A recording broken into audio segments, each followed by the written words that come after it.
Hey, this is Chad with Drawn and Cornered. We have finally made it to Friday. What a week. This was debate week, and it has been occupying the news ever since.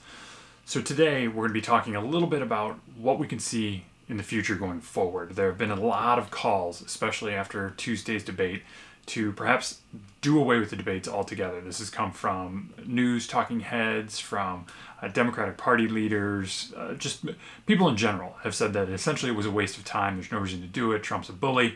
Let's get out of him altogether. I don't think that's going to happen, and there's a couple of reasons why. One, you don't want to be perceived as running from a bully, right? Joe Biden doesn't want to be perceived as not wanting to engage with somebody who seems tougher or scary or anything along those lines. Like, none of those are necessarily positive. It's far better to go there and make him look foolish by standing there essentially the way Joe Biden did, as though, like, I can't get a word edgewise, talking about a clown and telling him to shut up, all of these different things. That's more beneficial for Joe Biden, especially the Joe Biden that wants to get into a fight with Trump. So I don't think they're going to do away with that altogether. Those calls largely, I think, were just to push the secondary agenda, which is changes to the debate rules. And some of those changes include being a lot more strict about how time is handled, going so far as even including a mute button for the moderator so that they can cut mics as needed so that somebody can get words in and say what they need to say without being interrupted. The Trump campaign immediately came out and said they're not going to do away with the rules. They're not going to change the rules. They're not going to allow mics to be cut, anything along those lines. So I don't know if that necessarily happens either. I don't think that there's a lot of cause for it, but it's definitely something that makes sense to ask for after the last debate. The question becomes now, how do these two go into the next debate? Joe Biden came out, I think, I wouldn't say there's necessarily a winner, but Joe Biden exceeded low expectations in the first one by simply maintaining his train of thought, not getting completely lost, not falling off the stage, all of those things that were purported to be possibilities for this doddering old man. Aced that with flying colors. Trump, on the other hand, didn't come off well there. Chris Wallace, I would argue, also took quite a few licks from both sides. Just didn't do a good job moderating, whether that is keeping the peace and maintaining some sort of level cohesiveness to the entire night, to also some of the questions that he asked, the manner that he asked them, when he interjected, when he didn't.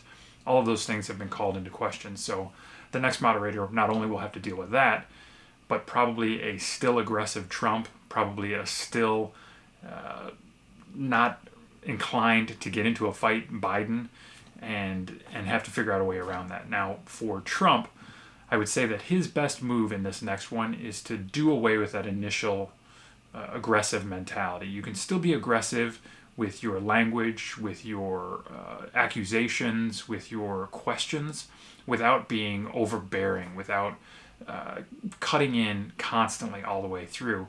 And some of the best criticisms that have come from Trump are not even from people on the opposite side, but are fans of his, are people that are supporters saying, you didn't give Joe Biden enough time to hang himself with his own words.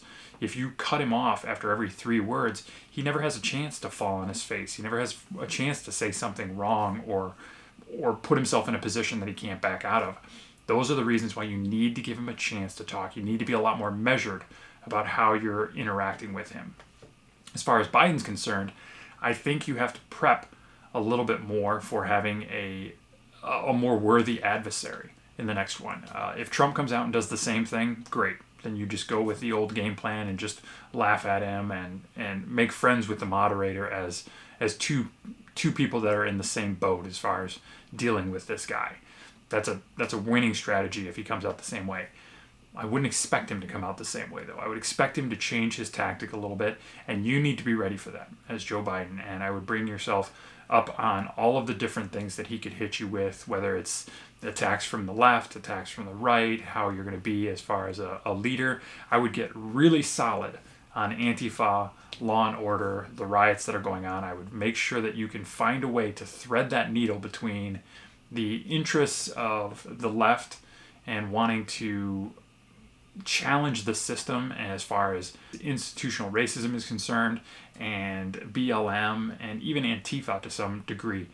But make sure that you're not in a position where you're sort of stuck in between those two. Like, pick a line and hit it hard. And once you do that, I think you've got a fair chance of deflecting any of these Trump blows that'll be coming your way. That's all I've got for debate week. My big hope is that next week we will have news that is outside of Tuesday's debate. I'm hoping that that's over with.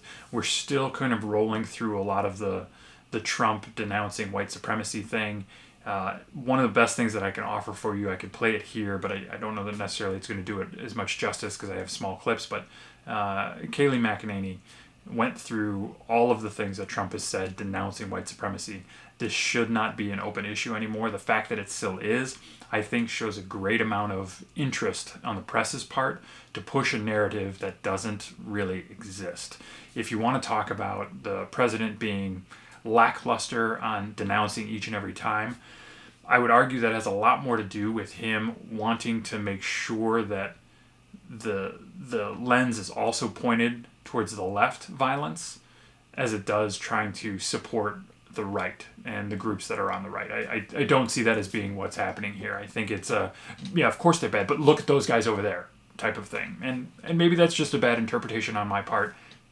I don't think so, though, because he has had some extremely forceful denunciations of white supremacy, the KKK, creating laws where the KKK is a hate group, and the first one to have executed a federal prisoner that's a white supremacist. I mean, if he's a white supremacist, he's awful at it.